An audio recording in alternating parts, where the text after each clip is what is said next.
Senator John McCain. Have any of you ever heard Senator John McCain talk about patriotism, honor, duty, and loyalty? Huh? How many have you heard him say that? He says it almost every day. Especially loyalty and duty to the members of the armed forces. He was in the U.S. Navy. He was a prisoner of war in Vietnam, as everybody knows. But very few people know that on June 8th, 1967, Israeli warplanes attacked a defenseless communication ship during the Israeli-Egyptian war that was in the Mediterranean called the U.S.S. Liberty.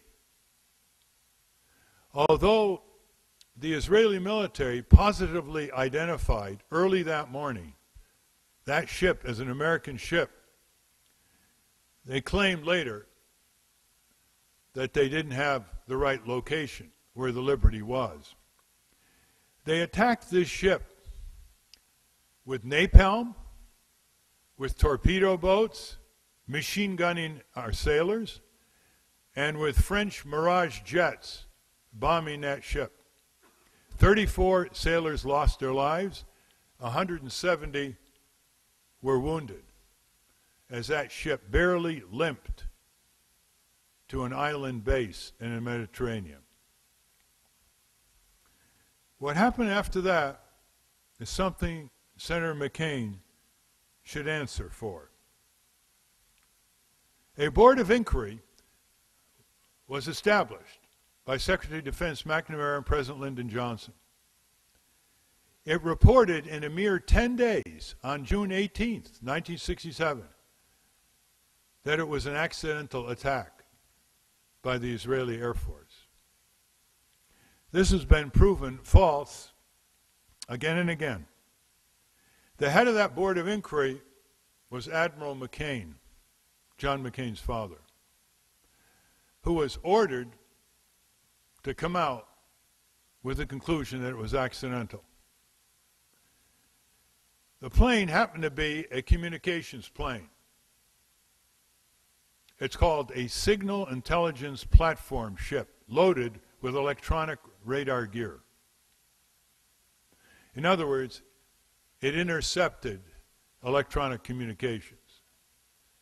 And the Israelis, it is believed, attacked that ship because the SS Liberty was intercepting their electronic communications in terms of what areas they were going to bomb in Egypt and Syria and so on. What's interesting about this is that the chief attorney who helped the military investigation, Captain Ward Boston, later recanted. And he said that he stayed silent for years because he's a military man and, quote, when orders come, I follow them, end quote. He basically said it was not accidental, it was deliberate. And apparently, Senator McCain's father also follows orders, even though they are contrary to what the evidence shows. Do you know the last time we had a big trial of people who followed orders, and we said, you're not going to get away with that? It was the Nuremberg trials. Under international law, which we created, it is no longer an excuse for any military officer or soldier to do bad things and say, I was ordered to do it.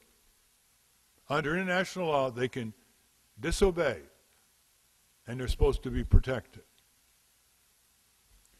But the key here is Senator John McCain's role on this. When a book came out recently saying that it was an accidental Israeli attack, it was a book written by the other side, viewpoint of the other side. On the back cover was a statement endorsing the finding that it was an accidental attack by Senator John McCain.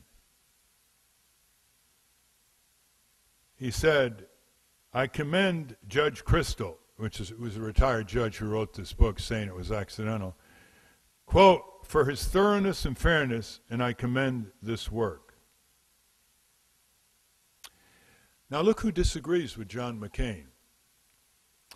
Then CIA Director Richard Helms thought it was deliberate. Secretary of State Dean Rusk thought it was deliberate. Admiral Thomas Hinman Maurer, former Chief of Naval Operations and Chairman of the Joint Chiefs of Staff, said the attack was deliberate. And the chief aide to President Truman in 1947, Clark Clifford, who helped create the State of Israel, thought it was deliberate. I call on Senator John McCain to tell the American people immediately to vindicate the truth in honor of the fallen and the wounded. And they deserve it from someone who was in the U.S. Navy, Senator John McCain. Do you, Senator McCain, agree with the Secretary of State at the time? Do you agree with the CIA Director at the time? Do you agree with your Admiral, Thomas Maurer, former Chief of Naval Operations and Chairman of the Joint Chiefs of Staff, that the attack by the Israeli Air Force and Navy was deliberate on U.S.S. Liberty? The question for Senator McCain is the following. He has made a big deal out of his honor, his duty, his patriotism, and especially his loyalty to all the members of the armed forces, past and present. The question for Senator John McCain is this. Are you, Senator McCain, presidential aspirant, more intimidated by the AIPAC pro-Israeli lobby in Washington, D.C., which doesn't even reflect majority Jewish American opinion that favors a two-state solution? Or are you, Senator John McCain, more loyal to the U.S. Navy, the families of the deceased, and the survivors of the U.S.S. Liberty, who want you to tell the truth to the American people?